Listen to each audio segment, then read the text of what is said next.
Well, good afternoon. It's July 2nd, 2021. And it has been raining all night long. It figures. And I don't even know how many inches, but it's over 4 inches. We had a really severe rainstorm. And so naturally it's going to occur when the figs are beginning to get ripe, as these are beginning to get ripe. Now this is my Desert King. I call it Dessert King, and I believe the name was originally that long ago, and it morphed into Desert King. I'll talk about that in previous video.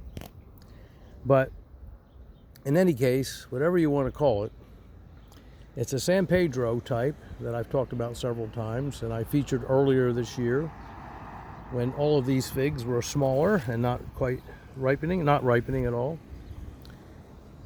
And now it's July 2nd and they're already getting ripe.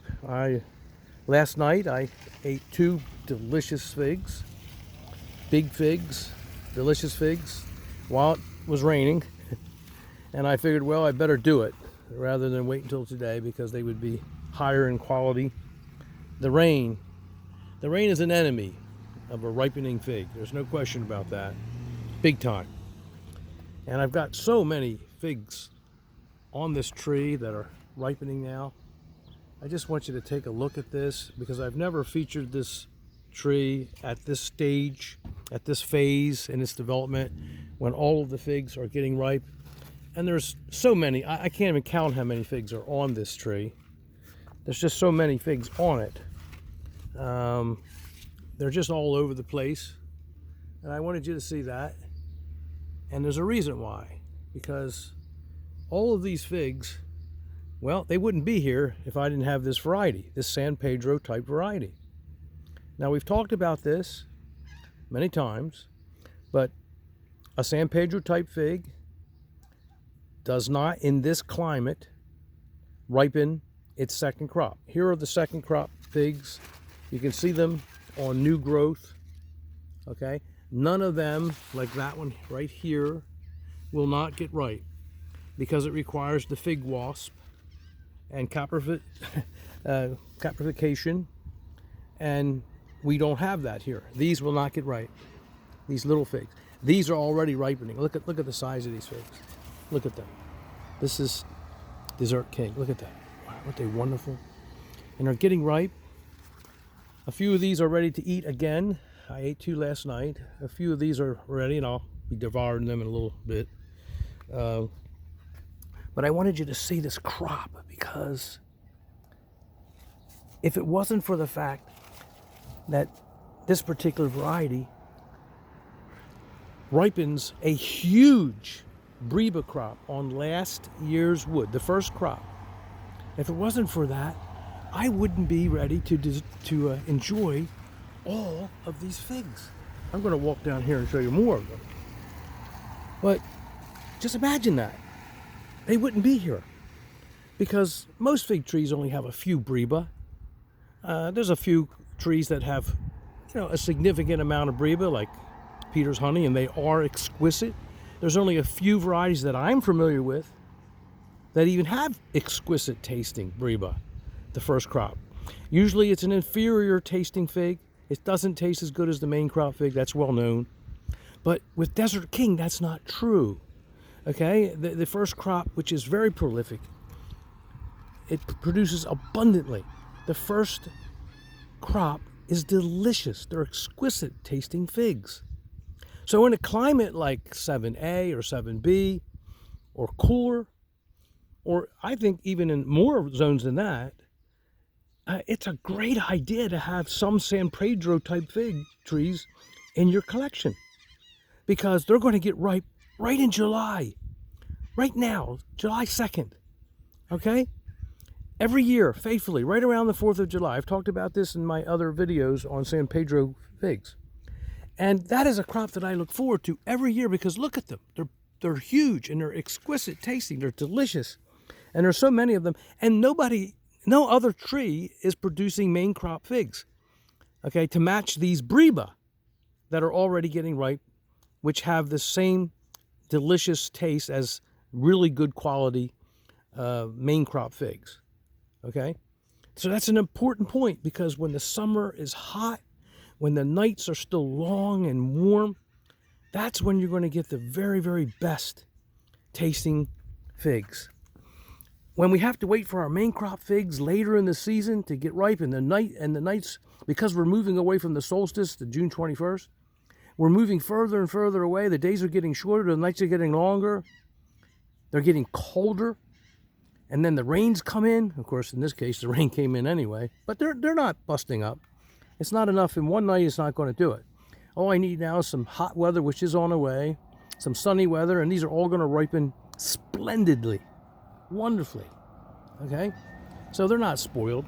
A few days of rain, if they were really all getting ripe right at this moment, but they're getting ripe within a couple days. You can see they're all swollen, and some are ready to eat now, and I ate a couple last night. So this is a perfect time. And generally, this time of year, around the 4th of July, it's hot, very, very hot and dry.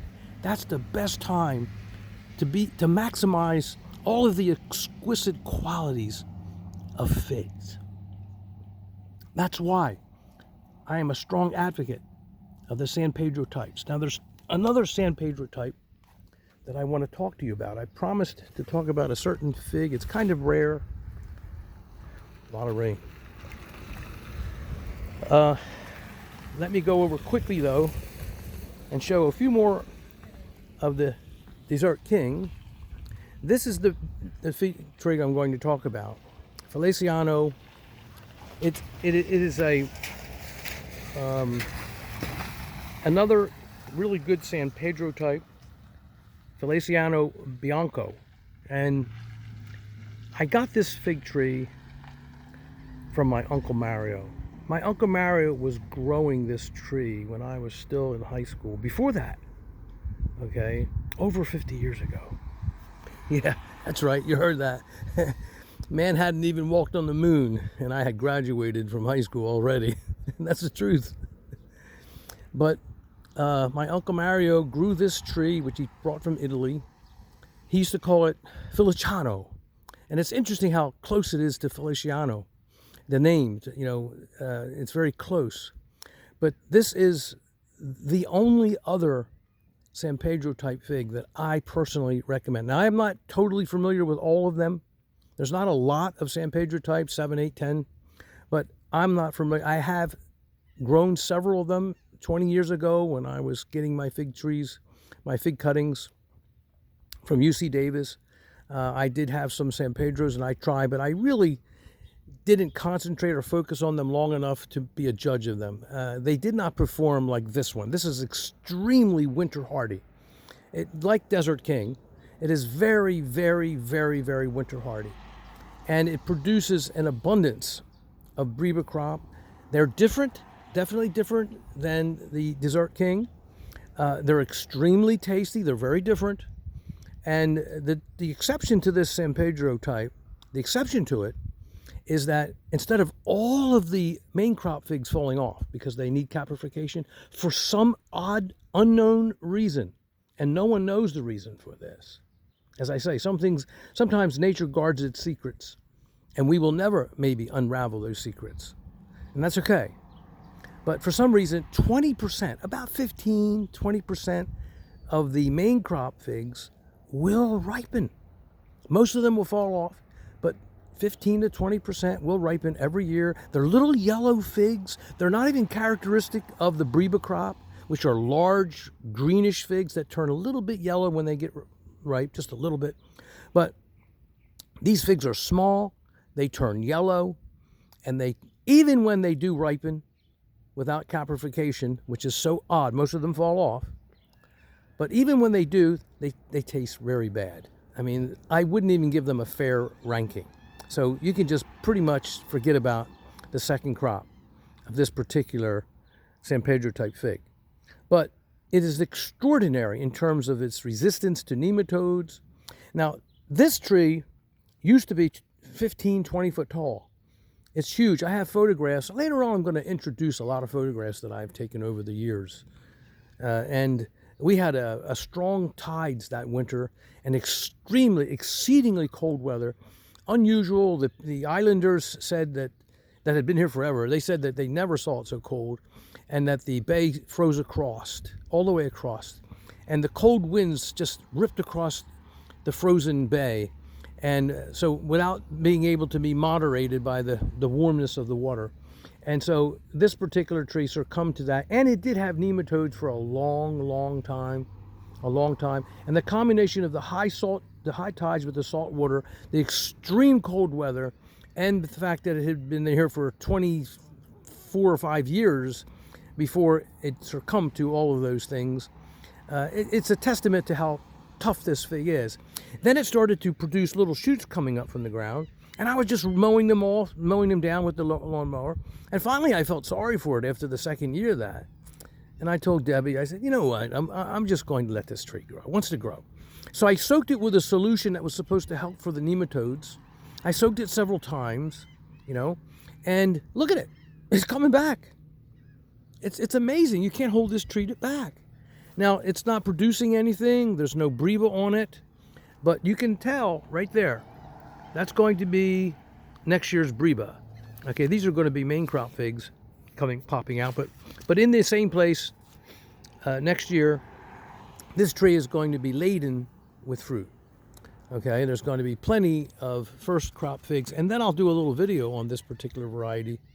This variety, you can obtain this variety. I highly recommend it along with Dessert King. But if I was just going to pick one, because it's so readily available and because you won't get gouged when you try to buy it, I would just get the Dessert King, because it's really a high performing fig. And although there's some differences, slight differences in the two, they're very closely related in the sense of their characteristic traits, their taste quality. It's a little different. The figs are a little different. As I said, the main crop fig is very different. The main crop fig of Dessert King falls off entirely, and 20%, 15% maybe, of this particular fig tree, this San Pedro type, will get ripe. But they're close enough that I would just probably, for the expense factor and for the ease of acquisition, I would probably just go ahead and I would recommend Dessert King. But certainly if you ever get this Feliciano Bianco, if you ever were to get it, you wouldn't be disappointed. And it's a novel fig. I saved this fig. My uncle grew this over 50 years ago. And when he moved out of that house, here I'm going to show you the Dessert King again. When he moved out of that house, a farmer wanted that tree and dug it up. And my Uncle Mario wasn't going to be able to care for it many years ago. And the tree was dying, and I learned that it was dying. The farmer told me he was in the family too. I went there and took cuttings, and I saved this tree. Because, not this tree, the other tree, the one I was showing you. I saved it, and I kept it in my family. I kept it for over 50 years. And it is the last of its kind, of the Mohicans. And it is different. It is even different. It is a sport of that variety, the Feliciano Bianco. It's even a little different than that. It came out of the mountains of Taranto, Italy, where my Uncle Mario took it back some 70 years ago or so. And it is, I've compared them. They are different. It's a little bit different, but it is that fig. It is that fig. It's a sport of that fig. And so it's unique in that sense. But out of sentimental value of my Uncle Mario, because he was a great figster, and we grew so many figs together, out of sentimental value and love of my great Uncle Mario, I kept it. All these years. Long time. Okay, back to this. Some of these are soft, and they're ready to be eaten, almost ready to be eaten. They probably could go another day or two, and so I might just let them dry out. But they're certainly beautiful, aren't they? Look at them all. And remember, if it hadn't been for the fact that I had this San Pedro growing in my yard, I want you to grow this tree. I want you to grow this tree. Okay? I mean, we love our container figs, and they produce some fruit, but look at this. Look at an in-ground fruit is always so much more tasty than its container counterparts. It's always so much more exquisite in quality. Okay? Look at them all. Look at the abundance of these fruits. Let me come over here. Let me grab this fig right here. There we go. Look at that. There we go. There we go. Let's take a look at this. Here we go. Oh my. Look at that. There we go. I'm going to eat this fig. Mmm. Mmm. Oh, that's good. Sweet. I give this other half to Debbie. Wow. I see there's a couple more there that I could pick right now, but I'll wait. There's another right one right there. That's a beauty. Huge. Look at the size of these figs. I know I get excited. I love my fig trees. My fig trees love me too. They love me back. They produce for me. I produce for them. I'm proud of them. I like to feature them. And I like to share what I know with you and to try and encourage you to put something like this in your yard. Give it a try. Because these fruits, they ripen at the best time of the year. And you can see with your own eyes. I want you to see it. This isn't a little twig, a little tree growing in a 5-gallon bucket. This is a real fig tree that's going to produce a ton of fruit for you. And that's what I want you to do. I'm trying to encourage you to do it. Okay? All of my videos are intended to do that, to encourage you to do what I can do. Because if I can do it, you can do it, and you can do it better. You can. You can improve upon it because you have more years to do that. You know, you're going to have more years to accumulate more knowledge and more experience than I'm going to have. So with that, I'm going to terminate this video. Oh, that was getting ready to be. Oh, that was nice. That's soft. Okay, I'm excited. Tomorrow I'm going to have a lot of fun eating a couple more each day. I'm going, and in a couple days you'll be surprised. So many of these will ripen that quickly. I mean, they will be ripe, and I'll be eating them. And unfortunately, about a week after the 4th of July, they're all gone. But what a wonderful week it is to be able to come out and have these figs for breakfast, lunch, and dinner. To be able to serve them several different ways and eat them fresh right off the tree. What a wonderful, wonderful thing it is to be able to come outside, walk out here, and pick a delicious, exquisite fig this early in the season. And then you've got all your main crop figs later on to look forward to. What do you have to lose? Nothing. What do you have to gain? Everything. Get one of these trees, put it in your yard. You can see, if I can do it, you can do it. Okay? Another good thing about these fig trees, too, is see the color, the greenish? They just turn slightly yellow as they're getting ripe like these. You see, the birds don't find them right away. Okay? And because they're so early ripening, they ripen earlier than any other fig, practically. Because of that, they do ripen earlier than any main crop fig, period. Okay? And because of that, the birds haven't learned to be looking for figs. Okay? So they're kind of under control a little bit. And because these are green and not black or brown, they do not catch on quickly that there's ripe figs available in the neighborhood. But once they start, they're no. But I'm putting a net over this today. I wanted to make this video first. I'm going to place a net over this tree, and I'm going to be devouring these figs every day as they ripen. Okay, thank you for visiting me. I hope you enjoyed this lecture of a kind. Just walk over here. My JH Adriatic, which is doing real well. In a couple of years, it's just going to be magnificent. Oh wow, look at that. Here's a Peter's honey. This is a Peter's honey. This little tree here is a Peter's honey, and it's a breba. Let's see. Area, it's a breba. It's a Breba getting ripe. Look at that. Well, I should have removed that so then the birds will say. This will be ripe in a couple days.